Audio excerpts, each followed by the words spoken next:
বাংলাদেশ জাতীয়তাবাদী দল বিএনপি পার্বত্য চট্টগ্রাম বান্দরবান জেলা আহ্বায়ক সাসিং প্রো জেরি সাথে ঈদুল আজহার পরবর্তী ঈদ পূর্ণ মিলন ও সৌজন্যে সাক্ষাৎ ঈদ শুভেচ্ছা বিনিময় করেন লামা উপজেলার ফাইতং ইউনিয়নের বাংলাদেশ জাতীয়তাবাদী দল বিএনপির নেতাকর্মীরা। এই সাথে ওই সময় ঈদের শুভেচ্ছার পরেই দলীয় কৌশলগত সাংগঠনিক কিছু নির্দেশনা দেন নেতা কর্মীদের উদ্দেশ্যে। ওই সময় তার সফর সঙ্গীদের নিয়ে প্রথমেই 12 জুন 2025 ইংরাজি রোজ বৃহস্পতিবার বিকাল 3টায় ফাইতং ইউনিয়নের সাবেক চেয়ারম্যান ও মুক্তিযোদ্ধা মৃত শামসুল আলমের বাসভবনে সাক্ষাৎকারে নেতাকর্মীদের সাথে ইলেকট্রনিক অবকাঠামো উন্নয়নের নির্দেশনা দেন ও শক্তিশালী করে আগামী ইলেকশনের প্রস্তুতি নেওয়ারও নির্দেশনা দেন। সহযোগী সংগঠনের পক্ষ থেকে আন্তরিক শুভেচ্ছা অভিনন্দন জানাচ্ছি।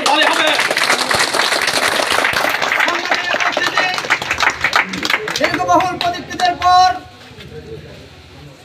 অত্যন্ত আনন্দের সাথে আপনারা জেনেছেন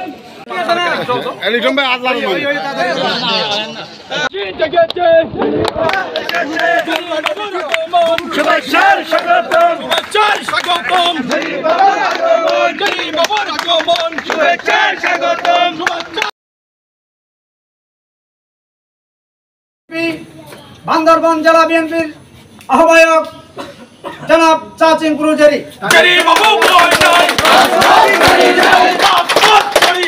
আসছে ঈদ পুনর্মিলনী অনুষ্ঠানকে উপলক্ষ করে আমরা এখানে সর্বশেষ প্রোগ্রাম এটা। আমার সাথে এখানে সফর সঙ্গী হিসাবে আছেন আমার ডান পাশে, যেটা অলরেডি বলেছে, সাবেক ছাত্রদলের নেতা, যুবদলের নেতা শুধু না, বর্তমান যে কমিটি হয়েছে এবং এখানে বিভিন্ন আহ্বায়ক, পাশাপাশি এখানে আছেন কৃষক দলের সভাপতি, পাশাপাশি এখানে আছেন স্বেচ্ছাসেবক দলের সভাপতি। সুতরাং আজ বান্দরবানবাসীর পক্ষ থেকে সশ্রদ্ধভাবে ওনাকে সালাম এবং অভিনন্দন জানাচ্ছি। সবচেয়ে বড় জিনিস হচ্ছে যে জিনিসটা সারা বাংলাদেশের পাশাপাশি আমরা যারা পার্বত্য জেলা অর্থাৎ পার্বত্য অঞ্চলের 1.5 অঞ্চলের একটা অংশে বাস করছি, আমরা এখানে সবসময় চাচ্ছি এলাকার যেন শান্তি এবং সম্প্রীতির ভিতর রাখার জন্য। তারই আলোকে আমরা এই যে দক্ষিণ অঞ্চলে সবচেয়ে আমরা শুরু করেছি গত 9 তারিখ। আপনারা সকলে এখানে অংশগ্রহণ করেছিলেন। স্মরণকালে আমরা